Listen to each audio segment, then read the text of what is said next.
ఈరోజు ఒక student parent నన్ను కలవటం జరిగింది. CA finalist student. ఎంత మెచ్యూరిటీ ఉంటుందండి? ఇంకో 6 months ఆగితే తను సిఏ పాస్ అయిందంటే నేను ఒకటే కదా క్వాలిఫికేషన్లో. సో అంత మెచ్యూరిటీ చూపించాల్సినటువంటి స్టూడెంట్ చాలా ఇమ్మెచ్యూర్డ్గా ఒక థాట్లోకి వెళ్ళింది. అదేంటంటే సూసైడల్ టెండెన్సీ. థ్యాంక్ గాడ్ నిజంగా వాళ్ళ పేరెంట్స్ చాలా అదృష్టవంతులు.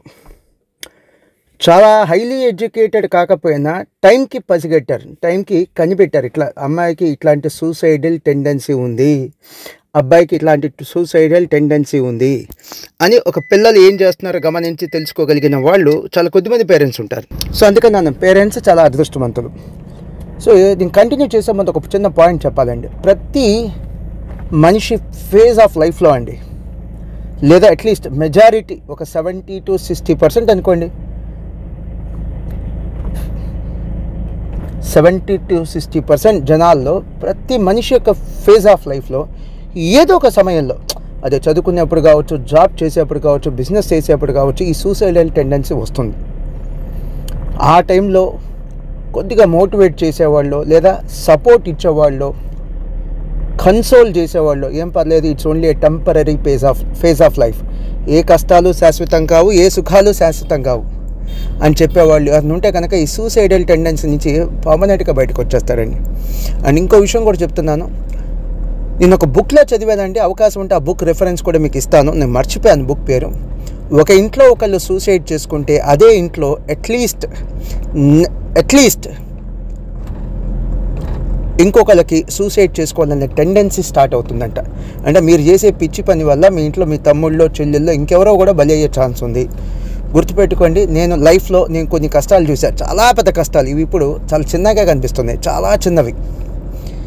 అండ్ అసలు ఇలాంటి కష్టాల నుంచి వెళ్తామా లేదా, అంటే బయటపడతామా లేదా అని కొన్ని కష్టాలు కూడా ఉన్నాయి. అవన్నీ కూడా 2-3 monthsలో వెళ్ళిపోయినాయి. జస్ట్ పాసింగ్ క్లౌడ్స్ లాంటివి.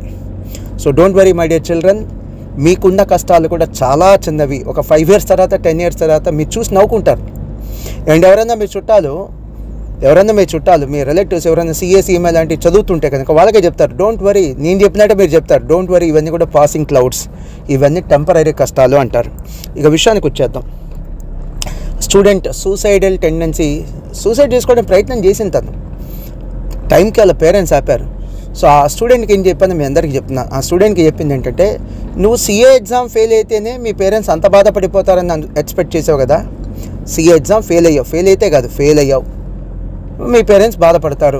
ఆ కష్టాన్ని నువ్వు చూడలేవు, ఆ బాధను నువ్వు చూడలేవు. అందుకనే ఏం చేయాలనుకున్నావు, నువ్వు you want to give up, నీ లైఫ్ని నువ్వు ఎండ్ చేయాలనుకున్నావు, అంటే సూసైడ్ చేసుకొని చనిపోవాలనుకున్నావు, అంతే కదా. మీ పేరెంట్స్ కష్టాన్ని నువ్వు చూడలేకపోతే ఎందువల్ల వచ్చింది ఆ కష్టం? ఎగ్జామ్లో ఫెయిల్ అవ్వటం వల్ల వచ్చిన కష్టం. సో ఫెయిల్ అయితే మీ పేరెంట్స్ పడే బాధ, కష్టాన్ని నువ్వు చూడలేక చనిపోవాలనుకున్నావే. అసలు నువ్వు చనిపోతే మీ పేరెంట్స్కి ఉండే కష్టం ఎంత పెద్దది. మహా అయితే నువ్వు సిఏ ఫెయిల్ అయితే, లేదా సిఎంఏ లాంటిది కోర్స్ ఫెయిల్ అయితే, ఎన్నాళ్ళు ఉంటుంది ఆ పేరెంట్స్కి కష్టం, ఎన్నాళ్ళు గుర్తుపెట్టుకుంటారు, ఎన్నాళ్ళు బాధపడతారు? 1 week, 15 days, 1 month, అంతే కదా. అలా కాకుండా if you give up your life, నువ్వు చనిపోతే, సూసైడ్ చేసుకొని చనిపోతే, ఆల్మోస్ట్ ప్రతిరోజు నువ్వు గుర్తొస్తావు. నీ వస్తువులు ఏం చూసినా నువ్వు ప్రతిరోజు గుర్తొస్తావు. అండ్ మీ పేరెంట్స్ రిటైర్ అవ్వాలి. మై డియర్, మర్చిపోద్దురా, మీ పేరెంట్స్ రిటైర్ అవ్వాలి. మరి రిటైర్ అయిన తర్వాత ఎవరు వాళ్ళని చూసేది?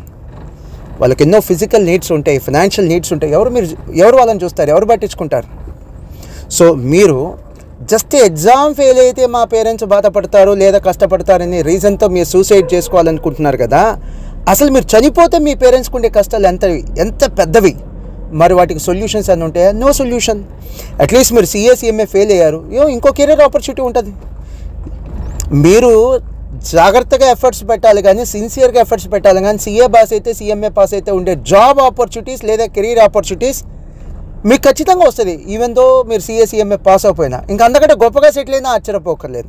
ఎందుకంటే సిఏ లేదా CMA is just a piece of is just a qualification, is just a part of your life, it's not your entire life. అది మీ జీవితం కాదు, జీవితంలో ఒక పార్ట్ మాత్రమే. So I hope you got the point. మీరు exam fail అయితే మీ parents బాధపడతారని మీరు suicide చేసుకుంటున్నారే, మీరు చనిపోతే మీ పేరెంట్స్ బాధపడరా?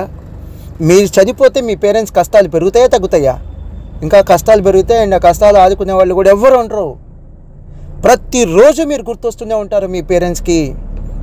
మీ వస్తువు ఏది చూసినా మీరు గుర్తొస్తుంటారు. ఎవరన్నా చుట్టుపక్కల పిల్లలు కనిపిస్తే నాకు ఇలాంటి పిల్లోడు ఉండాలి కదా, నాకు ఇలాంటి అమ్మాయి ఉండాలి కదా అని మీ పేరెంట్స్కి రోజు గుర్తొస్తూనే ఉంటారు. దయచేసి వాళ్ళని పనిష్ చేయొద్దు. మీరు కావాలి అంటే మీకు ఎవరైనా తెలిసిన వాళ్ళు ఒక 30 to 50 years ఏజ్ మధ్యలో ఉన్న వాళ్ళు ఉంటే ఒక 10 మందిని అడగండి, మీకు లైఫ్లో ఎప్పుడైనా సూసైడ్ చేసుకోవాలనే సిచ్యువేషన్ వచ్చిందా, ఆ టెండెన్సీ వచ్చిందా అంటే 10 మందిలో కనీసం 5-6 ఎస్ అనే చెప్తారు. సో ఇది చాలా కామన్, చాలామందికి ఇలాంటి సిచ్యువేషన్స్ ఉంటాయి. సో కష్టాలు రావటం విశేషం కాదు, వాటిని హ్యాండిల్ చేయటమే విశేషం. సో సిఏ కానీ, సిఎంఏ కానీ, ఐఐటి కానీ, మెడిసిన్ కానీ ఇటువంటి కోర్సెస్ ఆ యొక్క కష్టాలని, ఆ ఛాలెంజెస్ని మీకు హ్యాండిల్ చేసేటువంటి స్ట్రెస్ మేనేజ్మెంట్ నేర్పించకపోతే ఈ చదువులు ఎందుకు? ఎడ్యుకేటెడ్కి అన్ఎడ్యుకేటెడ్కి తేడా ఏంటి? ఇంట్లో ఉన్న మీ పేరెంట్స్ అన్ఎడ్యుకేటెడ్, మీరు ఎడ్యుకేటెడ్ అనుకోండి, వాళ్ళకి మీకు తేడా ఏంటి? You handle the crisis, you handle the stress. అదే చదువు అంటే.